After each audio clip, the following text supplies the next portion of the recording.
સરકારી કર્મચારીને એવું કહેવામાં આવ્યું કે હું તારા ટાંટિયા ભાંગી નાખીશ. પછી મીડિયાએ પૂછ્યું કે તમે આવા શબ્દો બોલે એ તમને વ્યાજબી લાગે છે? તો હર્ષ સંઘવીએ મીડિયાને એવું કીધું કે મને મારા નિવેદન ઉપર કોઈ પછતાવો નથી, મેં જે કીધું એ ફાઇનલ છે. અને દરેક છાપામાં આવેલું છે. આ બીજું છાપું છે ધ ટાઈમ્સ ઓફ ઇન્ડિયા, એમાં પણ લખ્યું છે, તમે સ્પષ્ટ દરેક છાપામાં આવ્યું હતું કે સરકારી કર્મચારીને ટાંટિયા ભાંગી નાખવાનું કીધું. અને પાછું મીડિયામાં એવું કીધું કે મને મારા નિવેદન બદલ કોઈ અફસોસ નથી, મેં જે કીધું તે કીધું. જિગ્નેશ મેવાણીની ભાષાને લઈને સંસ્કારનો ઉપદેશ આપનારા હર્ષ સંઘવીને વિનંતી છે કે સંસ્કારની વાત તમારે કરવાની નથી. તમે 2013માં પીએસઆઈને લાફા મારી લીધેલા છે અને એના પટ્ટા ઉતરાવી નાખેલા છે અને દાદાગીરી કરી અને નાગાઈ કરવાની તમે કોઈ સીમા નથી છોડી.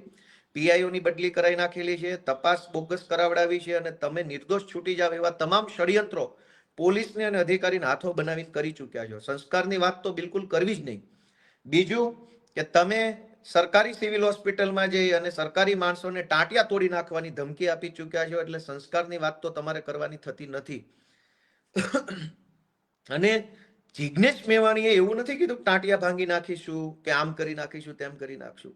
હર્ષ સંઘવી અને જિગ્નેશ મેવાણીના શબ્દો ઉપરથી આપણે સંસ્કાર નક્કી કરવા છે. જિગ્નેશ મેવાણી એવું બોલ્યા કે ભાઈ પટ્ટા ઉતારી નાખવાની આવશે. હર્ષ સંઘવી એવું બોલ્યા કે ટાંટિયા ભાંગી નાખીશ. પટ્ટા ઉતારવા એનો અર્થ એ છે કે હું તારા વિરુદ્ધમાં ફરિયાદ કરીશ, ફરિયાદમાં તપાસ થશે, તપાસના અંતે તું દોષિત સાબિત થઈશ અને તારા પટ્ટા ઉતરી જશે. જે સરકારી પ્રક્રિયા છે એમાં કઈ બીજી કોઈ ખરાબ બાબત નથી. પણ ટાંટિયા ભાંગી નાખવા એ સરકારી પ્રક્રિયા નથી. તો સંસ્કારની વાત કરનાર હર્ષ સંઘવીને એટલું જ પૂછવાનું છે, પટ્ટા ઉતારી નાખીશ એ સરકારી પ્રક્રિયા છે. પટ્ટો એવું નથી કે પોલીસ વાળા નજીક બોલાવીને બેલ્ટનું બક્કલ ખોલીને કાઢી નાખ્યો.